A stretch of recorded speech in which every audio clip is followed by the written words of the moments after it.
Si des gens écrivent, c'est parce que le monde est un acte de langage. La langue humaine est un outil de signifiance, de délivrance. Écrire, c'est dire. Dire, c'est soumettre la vie aux possibilités de l'intelligence. C'est faire du réel un lieu connu et fragile. La lecture est cette expérience qui nous permet de plier l'univers pour le mettre dans notre poche. Mesdames et messieurs, c'est à partir du mot qu'on fait de la réalité un fait d'esprit. C'est à partir du verbe que la vie devient une denrée émotionnelle. Sur ces entrefaites, la télévision Caraïbe a le plaisir de vous présenter Délivrez-vous, une émission du livre, une émission pour le livre, une émission par le livre. Allez, il y aura assez de bonheur pour tout le monde. Délivrez-vous, délivrez-vous. Mesdames et messieurs, c'est Délivrez-vous qui débarque sur vos écrans. Délivrez-vous dans un concept qui est totalement explosé. Délivrez-vous qui est, on va lâcher la formule, en cavale sur un lieu patrimonial de forte importance pour la nation. Nous sommes à Fort-Jacques. C'est un lieu qui marque un moment important de notre histoire de peuple. C'est un lieu qui marque l'attachement d'Haïti à sa souveraineté.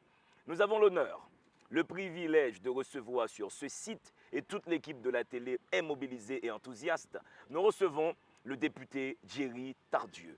Monsieur a produit un livre. C'est dans ses habitudes d'enfer. C'est le tout dernier en date qui a pour titre « Dans l'enfer du Parlement, 4 années de combat et des idées pour demain ». Ça va être au menu de l'émission du jour. Nous sommes dans l'ambiance frelatée de Fort-Jacques. Je vous laisse respirer. À tout de suite. Des gens écrivent, c'est parce que le monde est un acte de langage. La langue humaine est un outil de signifiance, de délivrance. Écrire, c'est dire. Dire, c'est soumettre la vie aux possibilités de l'intelligence. C'est faire du réel un lieu connu et fragile. La lecture est cette expérience qui nous permet de plier l'univers pour le mettre dans notre poche. Mesdames et messieurs, c'est à partir du mot qu'on fait de la réalité un fait d'esprit. C'est à partir du verbe que la vie devient une denrée émotionnelle. Sur ces entrefaites, la télévision Caraïbe a le plaisir de vous présenter Délivrez-vous, une émission du livre, une émission pour le livre, une émission par le livre. Allez, il y aura assez de bonheur pour tout le monde. Délivrez-vous, délivrez-vous.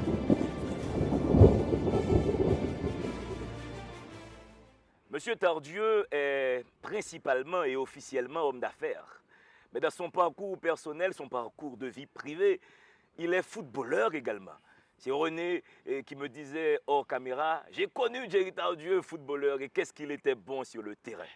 Je dois appeler le footballeur, le député, l'homme d'affaires. Bienvenue à Délivrez-vous pour cette deuxième fois. Merci beaucoup, je te retourne le compliment. Bienvenue aussi parce qu'on est aujourd'hui dans ma commune à Pétionville, dont j'ai été le député pendant 4 ans. C'est un plaisir d'être ton invité, naturellement. Et je m'attends à ce que sur les hauteurs de Fort-Jacques, nous puissions avoir une excellente émission. Pour le bonheur. Absolument. C'est Gadon Bonheur qui est la formule. Nous sommes donc à Fort-Jacques. J'imagine que c'est un lieu que tu connais très bien. C'est un lieu qui est dans ton histoire personnelle. J'imagine qu'enfant, tu venais ici. Quelle est ta mémoire affective, personnelle de Fort-Jacques? Alors la première, effectivement, elle n'est pas très loin de l'espace où je passais mes vacances quand j'étais très jeune. Et nos parents avaient pris pour habitude de nous amener à Kinskov dans une maison familiale de vacances où nous passions, mon frère Patrick, ma soeur Régine et moi, puisque à l'époque, mon petit frère le dernier n'était pas encore né, où nous passions nos vacances d'été. Celui qui est 10 années n'était pas encore né. C'est ça, Fabrice Tardieu. Et tu portes ses baskets. Je porte ses baskets. J'en ai beaucoup parce que je ne les paye pas. Donc en fait, je venais souvent à Fort-Jacques et puis bon, naturellement, comme beaucoup d'Haïtiens vivant à Port-au-Prince, à chaque fois qu'il y a une escapade à faire en montagne, à chaque fois qu'il faut montrer un espace historique rempli de charges émotionnelles, culturelles et patrimoniales, lorsqu'on reçoit un invité de l'étranger, je l'amène toujours à Fort-Jacques. C'est ainsi que j'ai accumulé pas mal d'amitié dans la zone. Et je dois dire que c'est une zone aussi qui, lorsque j'étais candidat à la députation, m'a soutenu, m'a porté à bout le bras. J'ai une pensée spéciale pour Fritz Béat Silencieux, qui a été le responsable de ma campagne et qui nous a aidé à vendre un rêve, ce qui nous a propulsé aussi au Parlement. Donc effectivement, pour moi, c'est un espace important qui a marqué ma vie et qui continue à la marquer. Absolument. C'est un espace qu'il faut aussi continuer à conserver, continuer à protéger. C'est un espace qui est riche d'une forte histoire pour la nation. On va maintenant en venir à l'enfer du Parlement. Ce n'est pas ton premier livre, Jerry Tardieu. Tu aurais pu faire comme beaucoup de politiciens, tu aurais pu faire un matraquage médiatique, tu aurais pu rencontrer les gens, tu aurais pu faire un lobbying. Pourquoi tu as écrit un livre? Pourquoi c'est important pour toi d'en faire? Mais comme disait Dominique de Villepin, écrire, c'est assumer ses actes. Mhm. Écrire, c'est aussi se préparer à en assumer d'autres. Je pense que c'est important lorsqu'on sert l'État, quand on sert la société, à un niveau ou à un autre, au sein du pouvoir judiciaire, au sein de l'exécutif, au sein du législatif, de partager le fruit de ces expériences. C'est de ce partage que les jeunes peuvent apprendre. C'est de ce partage que nous pouvons aussi créer la voie, tracer le chemin à d'autres qui veulent marcher sur nos pas. Je pense qu'en Haïti, il n'y a pas assez de jeunes qui ont fait le chemin du service public. Et je pense que témoigner comme je l'ai fait, c'est montrer qu'on peut servir l'État avec dignité, verticalité, patriotisme, ferveur, selon des principes et des valeurs. Donc c'est le sens de mon livre. C'est un livre témoignage, c'est un livre bilan de mon combat au Parlement et de tout ce que j'ai fait pour essayer de défendre la cause d'Haïti. Ouais, c'est un livre aussi qui place les projets de loi que tu as déposés au Parlement et qui place aussi ta vision globale sur l'administration des choses de l'État. Maintenant, absolument, le titre est assez avenant, dans l'enfer du Parlement. Ça me fait penser au poète italien Dante, l'enfer du Parlement. Quels sont les éléments qui font que le Parlement que nous avons maintenant est pour Jerry Tardieu l'équivalent d'un enfer? Alors, ce n'est pas tant le Parlement qui a été un enfer pour moi que la 50e législature. Le Parlement en tant que tel est la nuance est importante. Absolument. Parce que pour moi, le Parlement est important et je n'arrêterai jamais de me battre pour que d'autres jeunes fassent une expérience au Parlement. Ça a été pour moi une école de la vie et une école de la vie politique. Moi qui pensais tant savoir sur la politique en Haïti, j'ai vite réalisé que je ne connaissais pas grand-chose. Malgré ta scolarité à Harvard, lié aux sciences politiques. J'ai une maîtrise en administration publique de Harvard avec une spécialisation en macroéconomie et tout le reste, mais tout ça, ce n'est rien devant ce que j'ai pu apprendre à l'école du Parlement. Donc, ce qui se passe sur le terrain est totalement différent de ce que tu as appris à l'école. Absolument, absolument. Et en fait, je tenais à préciser qu'en fait, j'ai mené des combats pour lesquels que je n'ai pas pu aboutir. Ça veut dire quoi? Ça veut dire que j'ai eu des propositions de loi importantes pour le pays, sur la police nationale, sur la nationalité haïtienne, sur le crédit bail. Sur les Haïtiens vivant à l'étranger, comment reconnaître les droits de ses compatriotes. Une bataille pour les Haïtiens vivant à l'étranger, pour la diaspora haïtienne, pour la double nationalité, pour le droit de vote à l'étranger, pour qu'ils aient leurs propres représentants au Parlement et pour qu'ils puissent voter aux élections. Ceci est extrêmement important et tout autant d'Angelo Nea, que nous n'avons pas une politique d'intégration effective de notre diaspora, le terme diaspora restera un mot vain, puisqu'au fond, tous nos politiciens parlent de leur grand amour pour la diaspora. Cependant, quand il s'agit de passer de la parole aux actes, c'est-à-dire que dans la loi et dans la Constitution, leur donner les droits effectivement auxquels ils ou elles ont droit, tout le monde fait bac. Moi, j'ai voulu mener ce combat. J'ai mené un combat pour la réforme constitutionnelle et tous ces combats... Il y a tout un chapitre, en effet, qui est consacré absolument à cette réforme constitutionnelle. Et là encore, malheureusement, il me semble qu'au Parlement, dans cet enfer, des forces contraires t'ont, lâchons le mot, boycotté. En fait, ce qu'il y a, c'est que le Parlement, c'est la dictature du nombre. Donc, dès lors qu'on fait partie d'une minorité, c'est très difficile de faire passer ces propositions de loi. C'est plus facile dans des pays qui ont une mentalité différente. En Haïti, malheureusement, accepter de voter les propositions de loi de députés, c'est perçu comme offrir à ce député un capital politique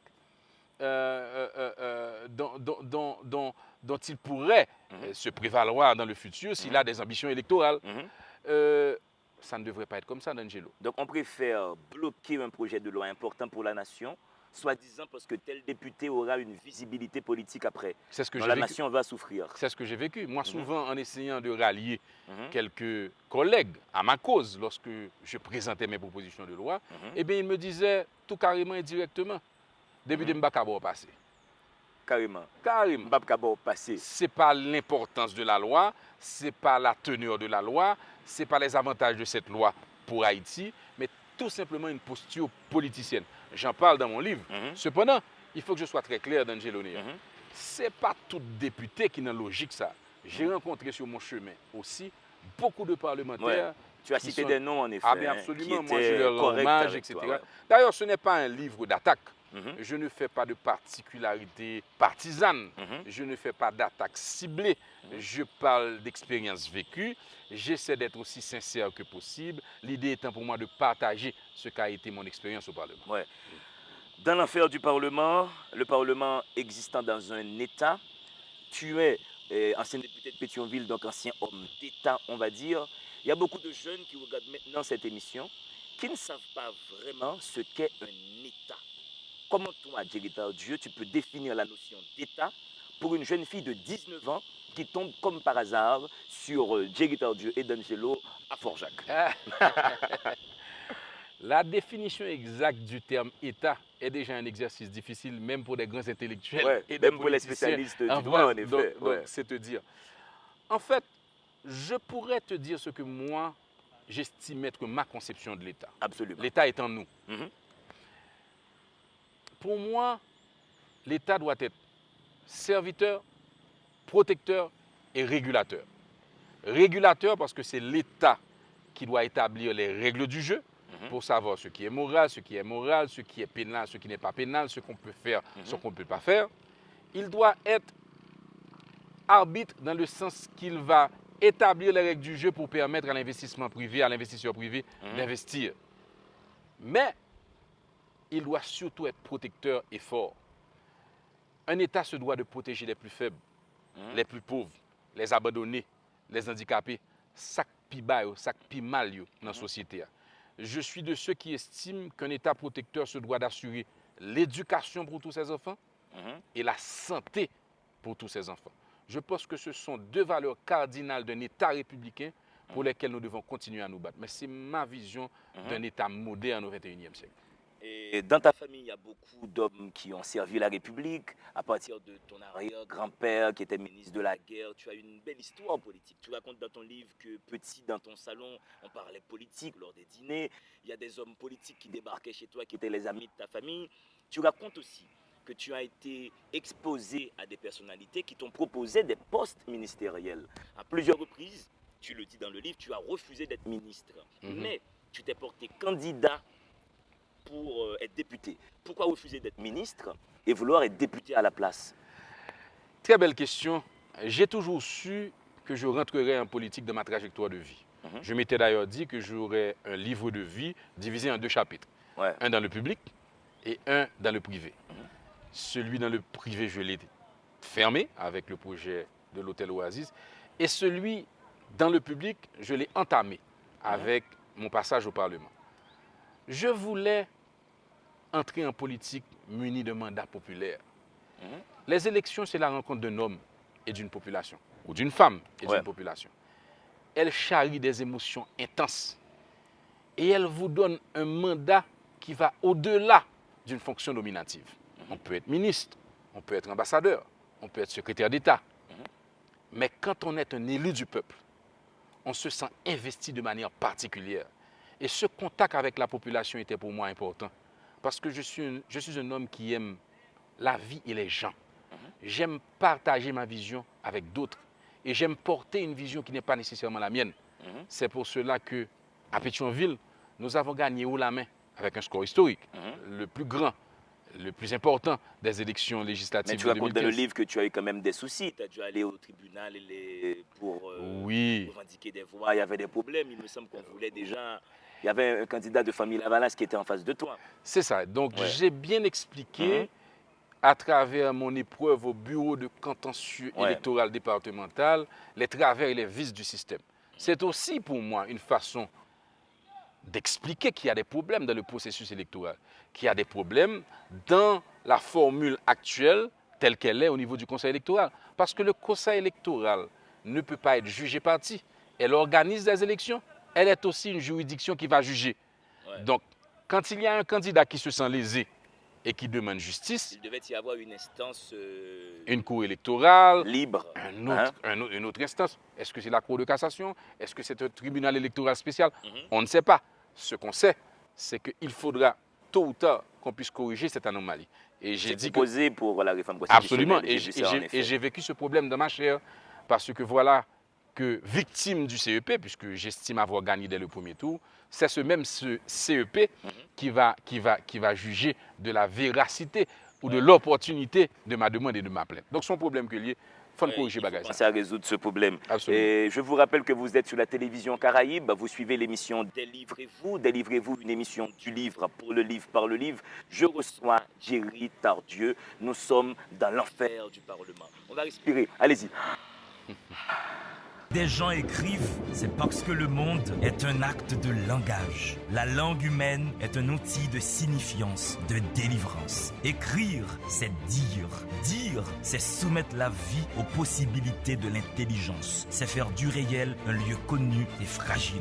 La lecture est cette expérience qui nous permet de plier l'univers pour le mettre dans notre poche. Mesdames et messieurs, c'est à partir du mot qu'on fait de la réalité un fait d'esprit. C'est à partir du verbe que la vie devient une denrée émotionnelle. Sur ces entrefaites, la télévision Caraïbe a le plaisir de vous présenter Délivrez-vous, une émission du livre, une émission pour le livre, une émission par le livre. Allez, il y aura assez de bonheur pour tout le monde.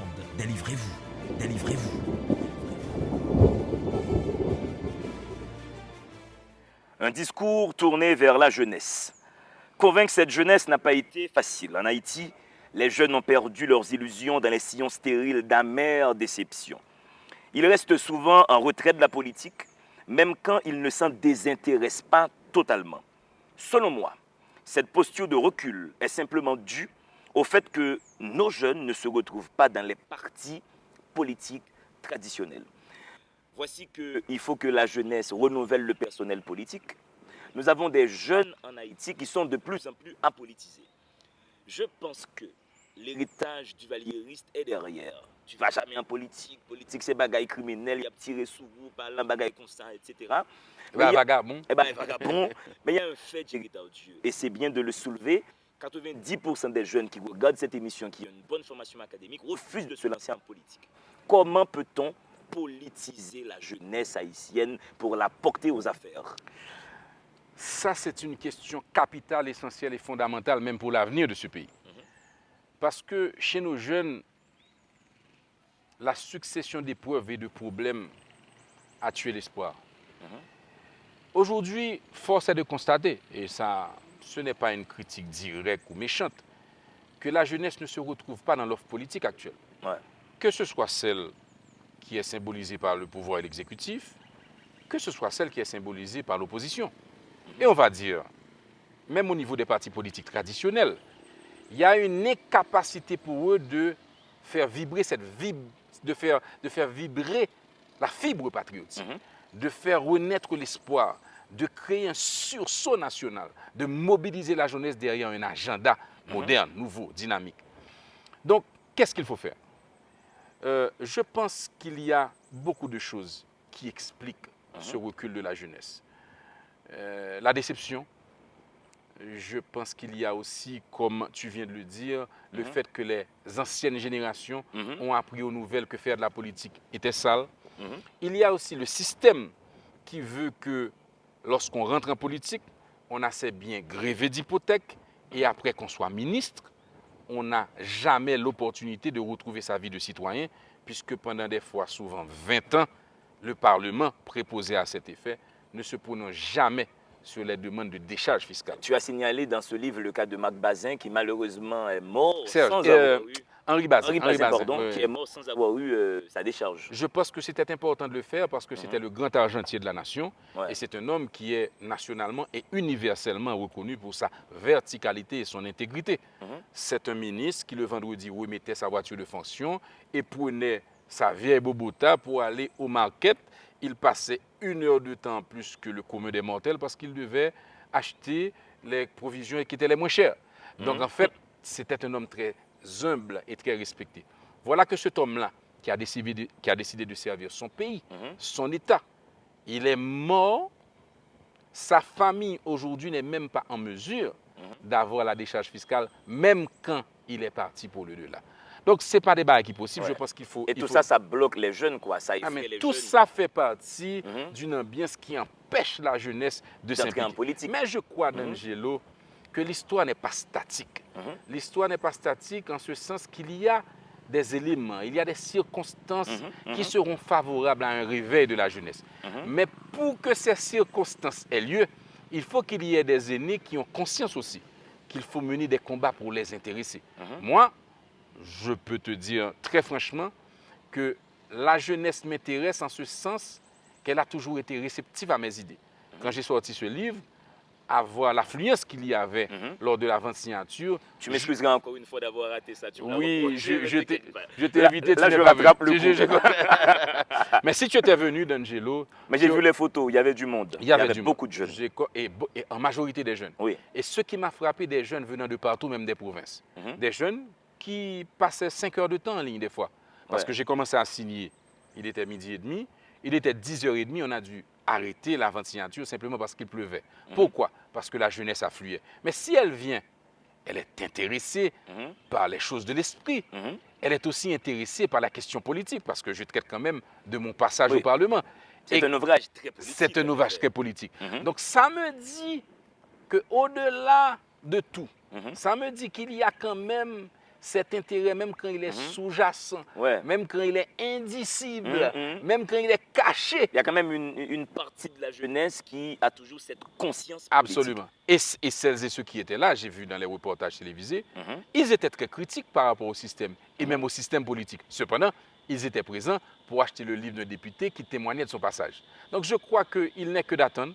Il y a des carrefours historiques, par exemple probablement les prochaines élections, probablement peut-être un prochain référendum sur la Constitution.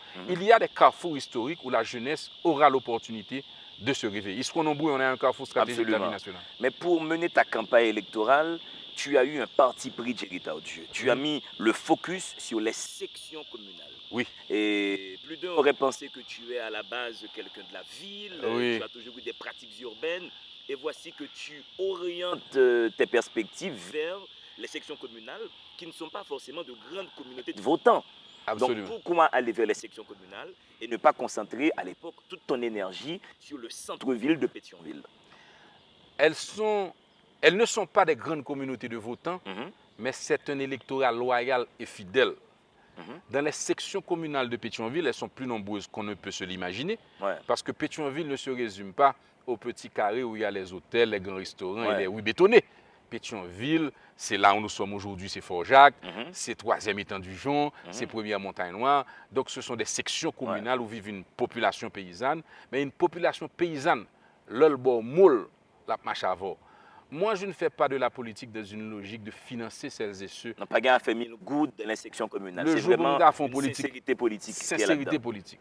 C'est-à-dire que si la personne se retrouve dans votre agenda, dans votre vision, dans vos idées, dans vos combats, elle ou il va nous rejoindre dans ce combat.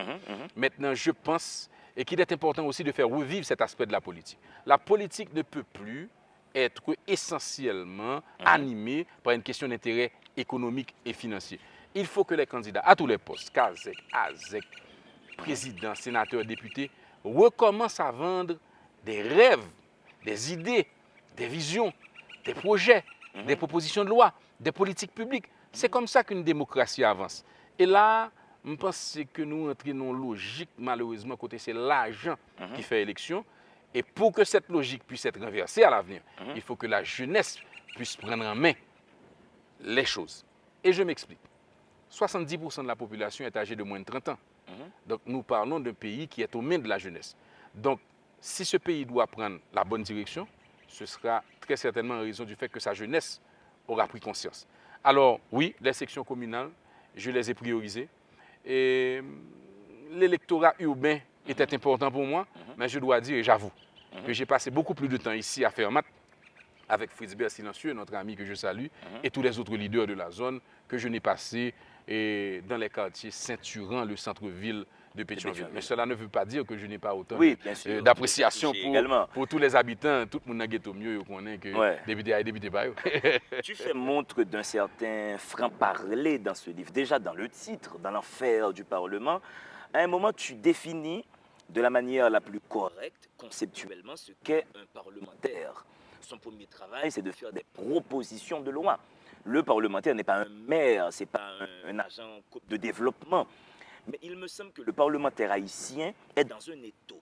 Il doit être parlementaire, mais aussi être sur le terrain pour donner des kits, ou donner des tôles. Est-ce que le métier de parlementaire n'est pas banalisé, vassalisé en Haïti, dans le sens où on exige tout du député, tout du sénateur, des choses qui ne relèvent pas, en principe, de sa fonction? Absolument. C'est un travers de la démocratie que nous avons construite. Parce que nous avons construit une démocratie dans un milieu qui, de chaque année, était de plus en plus délétère et misérable. Donc, dès lors qu'il y a une pauvreté tellement extrême, dans des zones où l'État n'existe pas, toutes les personnalités qui font figure de représentativité de l'État, on ne fait pas de distinction entre le maire, le député, le sénateur, le ministre, le directeur général. C'est l'État qui est là. Oui. Et l'État me doit. Oui. L'État me doit la santé, la propreté, l'État me doit d'asphalter les routes, me doit de mettre de l'électricité. Donc en fait, c'est ce que nous payons. C'est-à-dire, c'est cette dichotomie entre une démocratie que nous voudrions être représentative, avec des députés qui sont campés dans leurs fonctions et des magistrats dans les leurs. Malheureusement, ce n'est pas le cas. Moi, j'ai toujours voulu être sincère en politique. Mon aîné ami et mentor, Leslie Maniga, disait il faut sincériser. Oui, il allait dire ça. Il faut sincériser la politique. Eh bien, moi, j'ai appris du professeur Maniga qu'il faut sincériser. Pas très loin d'ici, dans les sous-bois de Fort-Jacques, nous avons eu, lors de ma campagne, des meetings électoraux. Et quand on me demandait ce que j'avais comme plan pour asphalter les rues, pour électrifier les quartiers, pour mettre des citernes communautaires, j'expliquais très clairement que ce n'était pas de ma responsabilité, mais que j'allais me battre pour que le gouvernement fasse. Absolument. Alors, c'est ça le travail réel du parlementaire. Remplir son rôle. Par exemple, j'ai été très content de m'être battu pour que le gouvernement puisse finalement, après ma 4e année de combat au Parlement, mettre un argent, un budget important pour la réhabilitation. Pas pour la commune, pour la réhabilitation de la route de Pernier, qui était une exigence de la population. Député Napvoto, al bataille pour nous, pour mettre comme dans le budget pour refaire la route là. Mais tu dis dans ce livre qu'on a retiré une partie de l'argent. Bon, ce qui s'est passé, c'est que c'était un combat que j'avais gagné. Et puis, malheureusement, on a amputé le budget initialement alloué parce qu'il y avait le cyclone Matthews, qui a un groupe de députés du Sud, qui a demandé qu'on puisse réaffecter vers le sud l'argent qui était affecté à la route de Pernier. Donc, ce qui fait qu'ils ont retiré une portion de l'argent qu'ils ont réalloué dans le sud, mais la grande majeure partie du budget alloué à la route de Pernier a été mise dans le budget et c'est ça qui fait que je dis, Moun Pernier est capable de râler en souffle puisqu'ils ont commencé à travailler sur la réfection, réhabilitation et construction de la route de Pernier. Voilà. Il y a par exemple Dominicain qui travaille à la Télé Caraïbe, qui porte cette émission à bout de bras. Comment tu peux expliquer à Dominicain, de la manière la plus pédagogique qui soit, ce que ça veut dire une proposition de loi? Qu'est-ce que c'est? Absolument, avec plaisir. Alors, il faut distinguer, il y a entre proposition de loi et projet de loi. Alors, ce qu'il y a, c'est que nous avons une démocratie qui est basée sur un régime politique avec 3 pouvoirs. Le pouvoir exécutif, le pouvoir législatif et le pouvoir judiciaire. Le pouvoir exécutif, à travers son président, a le droit de faire des projets de loi, d'introduire des projets de loi. Donc, c'est des lois qui vont définir le cadre réglementaire de la conduite des affaires. Par exemple, ici où nous sommes, il y a un projet de loi déposé par le président Préval en 1995 qui a délimité un espace pour faire de cet espace un parc national historique. Donc, c'était un projet de loi qui venait du gouvernement. Mais le législatif, à travers ces 2 branches, le Sénat et la Chambre des députés, peut elle-même faire des propositions de loi. Ça peut être un député, un sénateur, un groupe de députés ou un groupe de sénateurs qui peuvent eux-mêmes aussi légiférer, donc faire des propositions de loi. Donc une proposition de loi, c'est une loi, un texte de loi émanant d'un député ou d'un sénateur, d'un groupe de députés ou d'un groupe de sénateurs, régissant un domaine, un secteur, un projet ou une activité. Nous sommes dans une organisation juridique, nous sommes dans une proposition d'une politique publique. Est-ce que ça ne fait pas que nos députés aurait dû avoir un certain parcours académique donné avant d'être député. Pour articuler la proposition de loi, il faut savoir déjà ce qu'est une loi, il faut savoir comment l'écrire, il faut savoir présenter cette loi. Qu'en est-il, quid, Jerry Tardieu, de la formation académique et des parlementaires haïtiens? Bon, puisque nous sommes dans Délivrez-vous, donc il faut parler du langage de la vérité et de la sincérité. Absolument. Et c'est vrai qu'il y a un sérieux problème au niveau du Parlement quant à la préparation générale des parlementaires. Mais ceci entraîne un double problème, D'Angelo, beaucoup plus important que les gens ne se l'imaginent. Parce que, oui, il faut la compétence académique, il faut l'expérience d'un certain vécu, il faut la connaissance des dossiers pour pouvoir légiférer correctement. Mais en même temps aussi, cela ne garantit pas une éthique, une moralité à cette personne. Tandis que souvent dans des sections communales très reculées, il y a des leaders qui n'ont pas un grand bagage académique, qui n'ont pas un CV impressionnant, mais qui ont quand même des valeurs cardinales, qui ont une rectitude de vie, qui sont des leaders dédiés au service de la communauté. Et eux aussi, ils méritent de siéger au Parlement pour autant qu'ils puissent s'encadrer ou qu'elles puissent s'encadrer des bonnes compétences pour pouvoir légiférer. Donc il y a là un dilemme, sauf que ce dilemme, je l'ai vécu pendant la consultation nationale que j'ai faite dans toutes les provinces.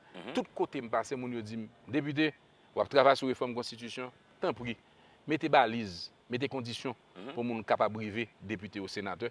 Parce que les gens qui peuvent représenter nous, nous avons besoin de bon niveau. Donc, il faut trouver le juste milieu où il nous faudra déterminer les balises, les contraintes et peut-être ce qui sera requis de nos parlementaires pour que la 51e, la 52e et la 53e puissent redorer le blason d'une institution tellement importante, mais aujourd'hui qui est au plus bas dans l'opinion publique parce qu'elle a perdu son prestige d'un temps.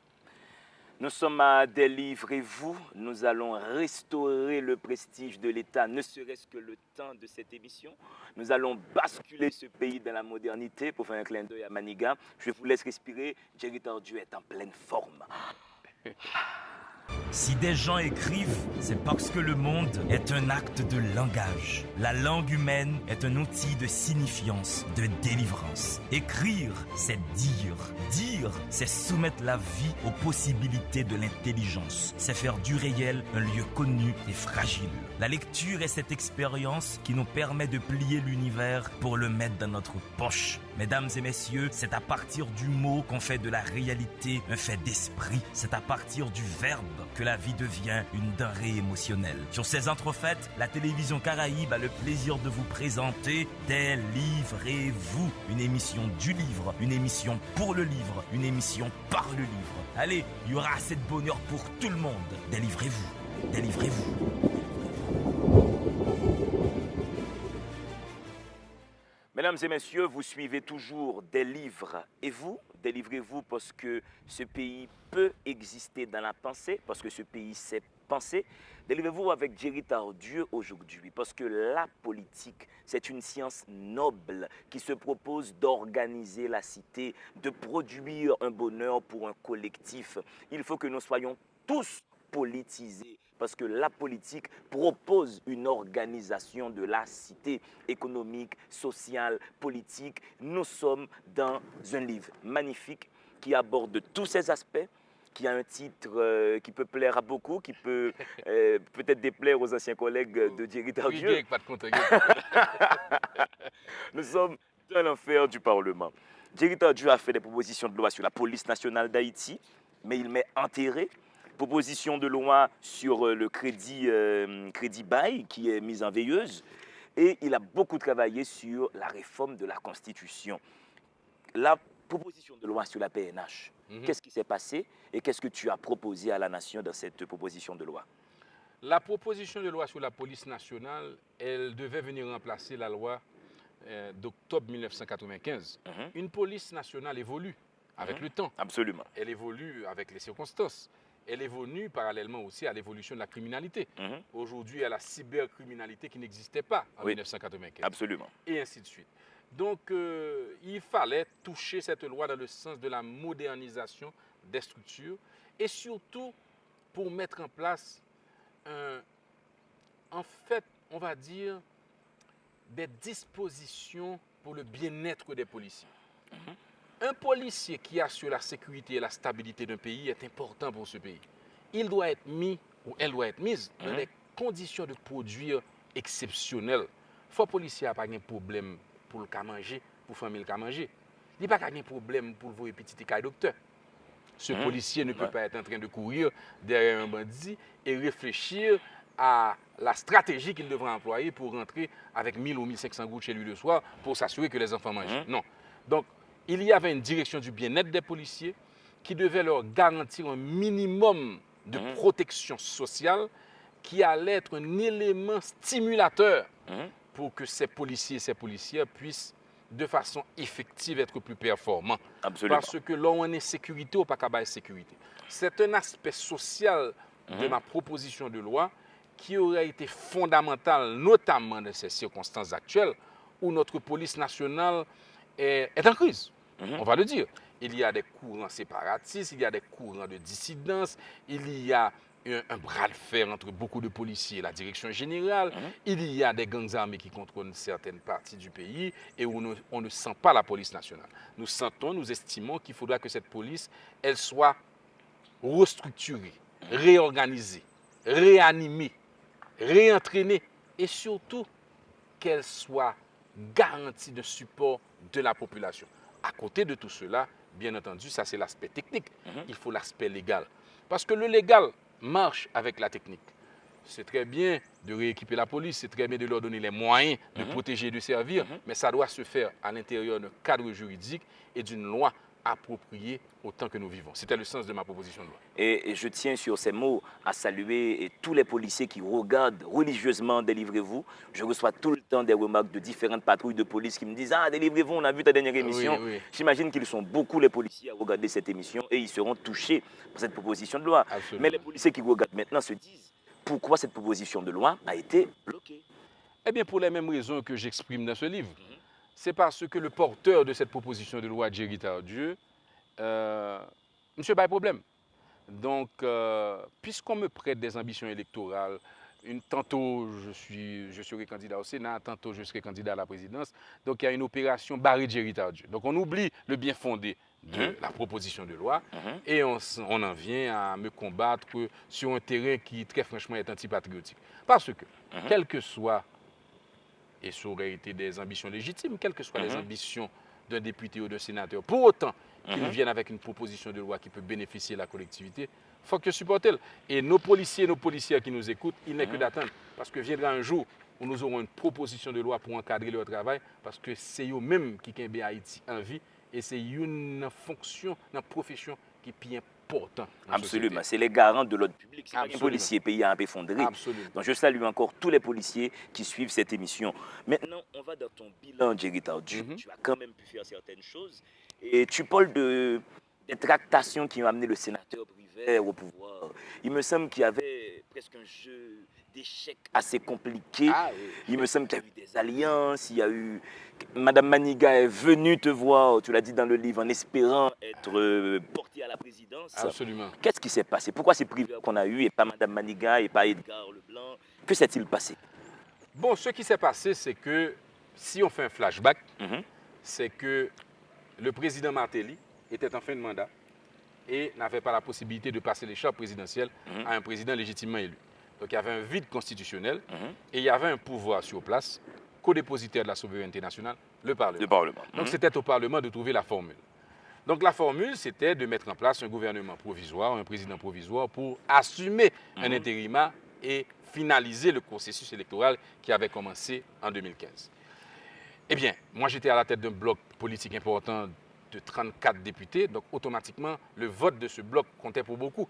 Donc j'étais très sollicité et très courtisé par toutes celles et ceux qui voulaient être président provisoire. Non, mais tu racontes que Michel Martelly t'a appelé un soir, il est resté avec toi près de 30 minutes au téléphone pour te dire il faut ne pas donner à Privert le pouvoir et tout. C'est un livre croustillant, quoi. On apprend des petites choses, quoi. C'est les chambres intérieures du pouvoir. Absolument. Cet appel de Martelly, c'était un petit peu à la veille de la dernière rencontre au Palais national qui allait aboutir à la signature de l'accord du 6 février. J'ai préféré ne pas y aller personnellement, même quand j'étais président du bloc.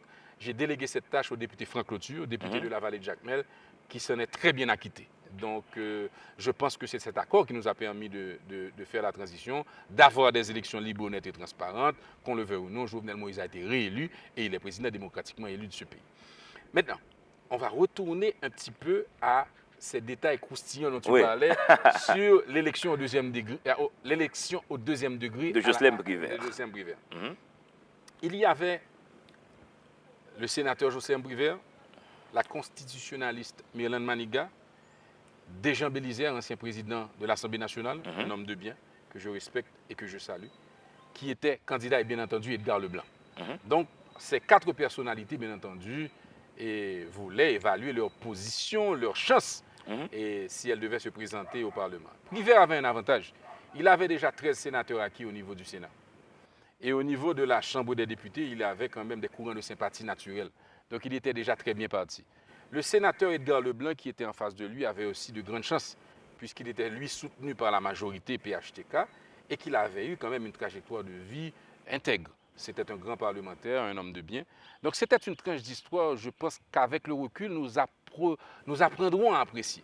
Parce que c'était une élection au second degré, avec véritablement 2 candidats qui avaient le niveau, les anciens sénateurs Briver et Edgar Leblanc. Et c'était un grand moment de la démocratie haïtienne. Et je suis très fier d'avoir non seulement participé et vécu ce moment, mais d'avoir été un acteur qui a aussi fait basculer les choses dans un sens ou dans l'autre. C'est aussi cela, servir, c'est contribuer à façonner l'histoire. C'est un petit peu dans la lignée de mes ancêtres. Et tu le disais un petit peu avant l'émission, moi je suis le petit-fils de Pierre Tardieu qui a été député de Courail-Pestel et qui a été un grand ami du président Estimé, dont il a lui-même aussi été un des fervents supporters dans une élection au second degré à l'époque. Parce qu'à l'époque, quand Estimé a été président... Celle indirecte. Exactement. Donc c'était à la Chambre des députés qu'on élisait les présidents de la République. Tout ça que j'ai entendu dans mon enfance ont forgé mon caractère, mes envies, mes phobies. Et puis bon, en fait, je me suis retrouvé dans cet hémicycle à être très satisfait de pouvoir, moi, après mon grand-père, 50 ans après, jouer un rôle important dans la politique de mon pays. On t'a aussi vu sur d'autres terrains, Jerry Tardieu, lors de ton mandat. Et ton principe était de faire de la diplomatie parlementaire un levier d'action positive. Voici une notion qui est fort peu connue ici. Dès qu'on parle de diplomatie, on pense au ministère des Affaires étrangères. Mais là, la diplomatie parlementaire, c'est aussi une manière de procéder. Absolument. La diplomatie parlementaire, c'est tout simplement créer des liens internationaux avec des collègues d'autres parlements au fin d'en arriver à des objectifs positifs, concrets, pour la population que je représente, d'abord Pétionville, et aussi pour la nation en entier. C'est pour cela que j'ai accepté dès la première année d'être le président du groupe d'amitié Haïti-France au Parlement, tout simplement parce que mon vis-à-vis en France, le député Mathieu Hanotin de Seine-Saint-Denis est un grand ami d'Haïti et il doit ses victoires électorales justement au support de la communauté haïtienne de France. Donc c'est sur la demande de la communauté haïtienne de France que je me suis rapproché de ce député et qu'ensemble nous avons décidé d'intégrer le groupe d'amitié et de travailler sur des projets porteurs. Et quand il est rentré en Haïti, il m'a dit qu'est-ce qu'on peut faire pour la jeunesse haïtienne. Je lui ai dit l'instruire, la préparer, la former. Et comment peut-on le faire? Je lui ai dit, mettons en place la bourse de l'amitié Haïti-France.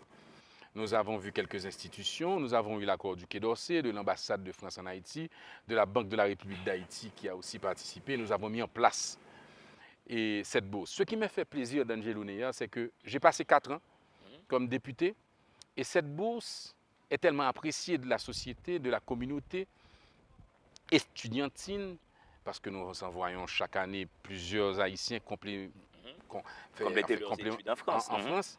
Et bien même quand je ne suis plus député, j'ai été invité à un cocktail à l'ambassade de France où l'ambassadeur lui-même m'a informé qu'il avait été décidé au niveau de l'Assemblée nationale française de garder ce programme vivant. C'est un programme intéressant qui permet à la jeunesse haïtienne d'avoir une formation académique avancée. Absolument. Et de revenir et servir la République. Absolument. Alors peut-être que comme il y a un public très jeune qui regarde Délivrez-vous, j'en profite pour leur dire, s'ils vont sur mon site www.jerrytardieu.com, ils peuvent télécharger un formulaire pour lequel ils peuvent appliquer pour cette bourse de l'amitié. Cependant, il faut d'abord qu'ils soient acceptés dans une université française. Ensuite, Oui. ils s'organiseront Entamer pour les entamer les démarches. Donc voilà, moi, bien entendu, nous avons avec la France des contentieux historiques. Ouais. Je suis le premier à être très très fier de la bataille qu'ont menée nos ancêtres pour nous libérer du joug colonial, pour que pour que nous vivions libres. Mais je suis aussi de ceux qui estiment qu'il est important de jeter des ponts vers l'avenir. Ouais. Et ces ponts vers l'avenir, c'est un petit peu ce que nous avons fait avec la Bourse de l'amitié Haïti-France, parce que nous avons en mémoire, nous avons l'intérêt de la jeunesse, bien que nous ne voulons jamais récuser ou oublier notre passé. D'ailleurs, lorsque toi et moi, nous avons eu une petite discussion sur un lieu historique qui aurait pu être un site intéressant pour faire l'émission. On a jeté notre dévolu sur le Fort-Jacques, Fort-Jacques. qui a été construit de 1804 à 1806 sur l'initiative de Jean-Jacques Dessalines et sous les ordres de Pétion et Fort-Jacques, parce que c'est Jean-Jacques Dessalines. Ouais. Et il y a aussi le fort Alexandre, malheureusement, qui est totalement inachevé. 15 minutes à pied, totalement inachevé, mais aussi c'est ces deux forteresses qui se préparaient à recevoir l'assaut des troupes coloniales qui n'est jamais venu. Alors, quand je suis là, D'Angelo, je dois te dire que j'aime venir ici parce que souvent, je ne sais pas si c'est un côté artiste chez moi, mais souvent, quand je suis au haut du fort, j'essaie d'imaginer ce qu'était la vie de nos ancêtres il y a 200 ans, en attendant ou en espérant, en anticipant le coup des canons. Mais c'est aussi une vision de la chose publique. Dessalines était un véritable visionnaire. Gouverner, c'est vraiment prévoir. Absolument. Il préparait. Et c'était Absolument. intelligent de sa part de se dire peut-être que les Français vont revenir pour récupérer leurs intérêts. Absolument, le grand Jean-Jacques Dessalines. Mais c'est ce qu'il faut à ce pays, directeur Dunon. Des hommes avec cette vision, avec cette capacité de faire des projections dans le temps. Absolument. Et c'est pour ça que je dis toujours qu'on parle souvent de Jean-Jacques Dessalines, qui est un modèle que j'utilise fréquemment. L'idéal dessalinien est magnifique. Il faut qu'on l'enseigne encore plus aux enfants. Mais je dis aussi qu'il ne faut pas oublier l'idéal christophien. Parce que Christophe, c'est la fierté, la dignité qu'il faut ressusciter en Haïti. Parce que nous avons perdu notre fierté et notre dignité de peuple. Très souvent, Christophe, c'est la discipline, c'est le travail, c'est la sécurité. C'est la foi dans l'école. C'est l'éducation. C'est l'éducation. Donc c'est la formation. Donc c'est l'avenir. Et c'est le courage aussi. Et puisque nous sommes au pied de ce fort, c'est ma citation préférée de l'histoire d'Haïti, lorsque les troupes bonapartistes, avec à leur tête le général Leclerc, étaient dans la rade du Cap et menaçaient de rentrer le lendemain, on se rappelle de la fameuse réponse de Christophe. Si vous avez la force dont vous me menacez, je vous combattrai avec toute la résistance qui caractérise un général. Et si le sort des armes vous est favorable, vous ne rentrerez dans la ville du Cap que lorsqu'elle sera réduite en cendres. Et sur ces cendres, je vous combattrai encore. Donc ça, nous avons eu des... Ça, c'est une bravoure extraordinaire. Mais nous avons eu des hommes braves, des hommes courageux qui se sont battus pour que nous vivions libres. Nous avons un devoir de respecter ce travail, ces batailles, ce courage, cette vision. Et comme vous le dites si bien, D'Angelo Neya, les nouvelles générations ont la responsabilité d'aller puiser dans l'histoire et de trouver dans un idéal comme celui de Dessalines ou un idéal comme celui de Pétion une raison d'espérer. Le Parlement, tu as laissé cet enfer. Est-ce que tu es optimiste politiquement? Est-ce que tu penses que les prochaines législatures vont faire du Parlement ne serait-ce qu'une illusion d'optique de paradis? Oui, là. Je suis optimiste de nature. Je pense qu'Haïti est à un carrefour difficile, mais important. Je suis sûr que de nos erreurs et des échecs et de la situation malencontreuse que nous vivons aujourd'hui. Car un constat très simple nous montre que nous vivons une crise électorale, institutionnelle, sociale, économique, sécuritaire, financière et même morale. Donc, tout est à refaire dans ce pays. L'autorité de l'État est à restaurer. La nation est à refonder. Et ce travail, ce sera celui des générations à venir. Je suis optimiste parce que quand je vais dans les universités, pour les ventes signatures et conférences de mes livres, j'écoute, j'entends et je reçois des messages réconfortants. C'est vrai qu'en lieu et place d'un discours totalement fataliste, on entend de plus en plus des réflexions. Il faut que nous impliquions nous. Il faut que jeunesse a participé. Il faut aider Haïti. La politique n'est pas aussi sale qu'on le dit. Et finalement, j'espère qu'un jour, on aura, à la faveur probablement de prochaines élections, et tu as parlé des prochaines, je pense qu'elles seront certainement décisives. Je pense que s'il y a des plateformes politiques nouvelles qui offrent un discours nouveau,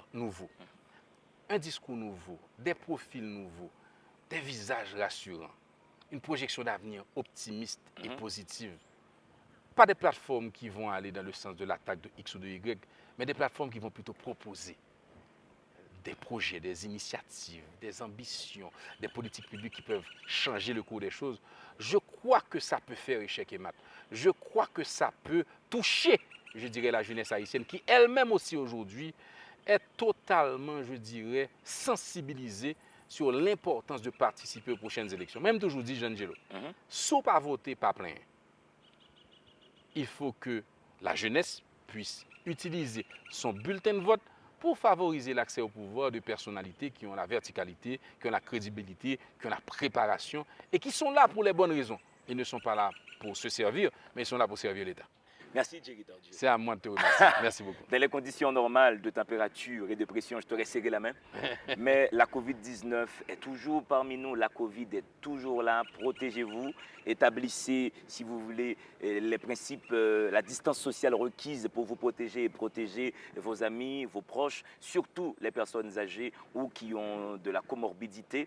Restez prudents et continuez à lire. Quand vous avez du temps, faites-vous plaisir. Chaque livre est une histoire d'amour. Ce livre de Jerry Tardieu est une grande histoire d'amour. Ça vous ouvre les chambres intérieures de la vie politique haïtienne. N'ayez pas peur de faire de la politique. Seule la politique peut basculer ce pays dans le progrès. Merci au staff technique de la télé qui m'a suivi jusqu'à Fort-Jacques. Ça fait des années que cette équipe me suit. Je remercie René qui fait le son, Gamin qui prend les prises de vue, Alphonse qui réalise, Émilie qui fait le maquillage. Je remercie, voilà, ma mémoire commence à flancher sur mes collaborateurs. C'est l'âge là, oui.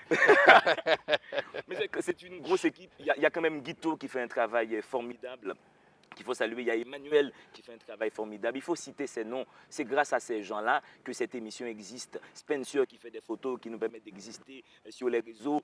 Dominicain qui nous aide à organiser tout le plateau. C'est une grosse équipe qui est Délivrez-vous, la télévision Caraïbe, sans oublier Jimmy qui fait le montage de cette émission. Merci à vous de continuer à nous suivre. Continuez à charbonner votre intelligence. Faites fidélité au livre et vous allez gagner au bout du compte. Je vous dis, gardons bonheur. Dans le monde, il doit y avoir deux êtres, des livres et vous.